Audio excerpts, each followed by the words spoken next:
What's going on, guys? Danny here from Metal Couch, and it's the 9th day of our series of 12 Days of Christmas.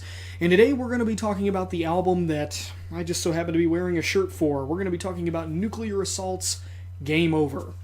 Now, this is an album that I've had off and on in rotation over the years, and eventually I was probably going to get around to doing a classic albums video on this, mostly because I think that this is a thrash metal album that people should talk about.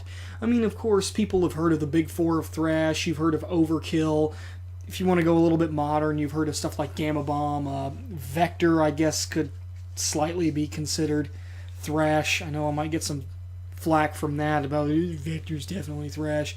Game Over is the only album that I've heard from Nuclear Assault. I liked it so much that I bought this shirt at Maryland Death Fest this past year. And sure, why not? Why don't we talk about this? This is an album that, since the last time that I listened to it, I forgot a few things about it. And when I saw that somehow it got re-released in 2014, I mean, this album has been re-released a lot. I mean, if you go to Metal Archives and you look at the other versions of this album, look and see how many releases there are. I mean, this thing is ridiculous. It's been on so many different labels. It's been put out by it's everywhere. This album is everywhere and nowhere at the same time. You can find an original vinyl rip of it on YouTube. You can find the 2014 re-release on Spotify, which is the version that I listened to for this review. So going into the album, we have an instrumental entitled Live, Suffer, Die, which helps set the pace for this album and let you know what kind of sound you're going to be getting into. Now, I appreciate Nuclear Assault for what they're able to do and what kind of music that they're able to write, but something that has always put me off on this album and is readily apparent when you start listening to Live, Suffer, Die is the guitar tone. Now, this was put out in '86. You've got things like Master of Puppets, Peace Sells. Those albums in their original pressings had very, very good sound. I'm leaning more towards Peace Sells on that because I'm not really too big on Master of Puppets, but sound-wise, the guitars are really weak sounding. And what I mean by that is that it almost sounds so close to a clean in the opening to Live, Suffer, Die that it's distracting. It lacks the bottom end, that kind of oomph that helps boost that up and cut through the mix. It's missing here. Is it bad? No. Is it slightly distracting? Yes. Overall, the production is very much on the low end. I believe this was originally put out on Combat Records, which aren't exactly known for having high production values with the majority of their albums, but I digress.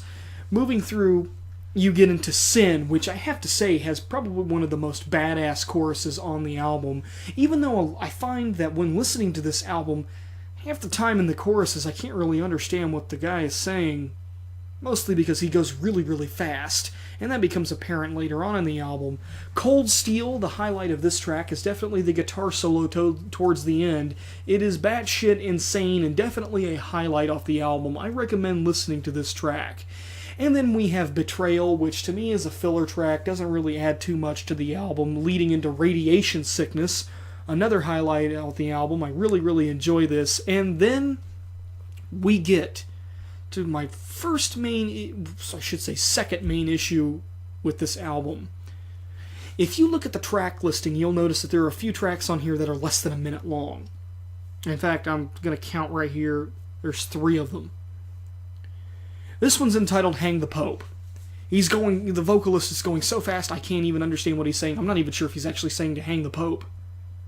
I really don't. It's 46 seconds long, and I really don't know why it's included on the album. I never really understood why these less than 1 minute songs are on this album, but we'll talk about that in a little bit. Then you have After the Holocaust, which, again, another highlight off the album. Fantastic song. Probably my favorite off the album, aside from maybe the album closer, but we'll get to that. The end of Side A is entitled the Mr. Softy theme. Now, I'm not exactly sure what Mr. Softy is. I wasn't born or even grew up in the 80s, so I have no idea what this is supposed to be. It's not a metal track, and I really don't know why it's on here. It just exists, and it's very distracting. And that's what ends side A. Moving on, you have Stranded in Hell, which I guess after a track entitled Mr. Softy Theme, we have to somehow get back into thrash metal. When you start getting into side B, you start to notice Nuclear Assault with how they deal with thrash. It's a little bit more on the punk side as opposed to the metal side, which is not necessarily a bad thing, but typically I kind of steer away from punk rock, which doesn't really affect my judgment on this album. It's just an observation that I've made. Then we have Nuclear War, which to me is another filler track, and then we have the final less than 1 minute track entitled My America, which again, I don't really know what purpose this song serves. Or it's not even really a song when you think about it. It's just there. And I don't get it. I really do not understand why. Moving on. Vengeance. Vengeance only serves one purpose, and that is to lead us into the ultimate culmination of what Nuclear Assault is all about, and that is the track that closes the album entitled Brain Death. You've heard thrash metal bands do a song like this before, I guarantee you. Starts out with a clean tone, playing through for about 1.5 2 minutes. And then we have an explosive climax, which shows that these bands know how to play, they're masters of their craft, and unlike a lot of other bands, they have a bright future ahead of them.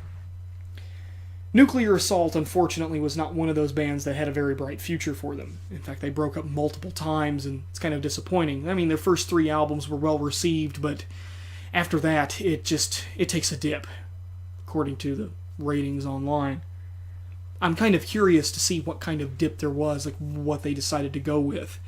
Brain Death was a great way to close out the album, and even though there's a few hiccups here and there, I really do enjoy this album, and I pop it on every once in a while just to give it a listen, because really even though most people have never heard of Nuclear Assault, and to those people I would say that this is a very underrated thrash metal album.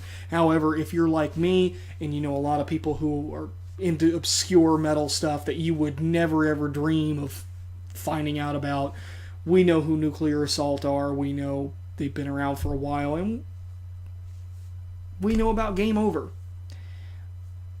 So, I mean, I guess in conclusion, what would I give this album on a grade out of 10? I mean, you got those tracks that just completely take away from the album. I mean, the production's not the strongest, but I understand why. This is a thrash metal album in the mid to late 80s. I mean, it's not exactly going to have the biggest budget ever. I mean, they're not Metallica or Megadeth or even Slayer for that matter. If I had to give this album a grade out of 10, I would probably give it... let's give it an 8. I think an 8 is fair. The material here is strong when it is strong, but then you also have stuff like Mr. Softy Theme, which just... I don't really understand why it's there. So, Nuclear Assault, Game Over. You haven't listened to it, highly recommend giving it a listen since it apparently had another re-release in 2014. Danny here from Metal Couch, signing out.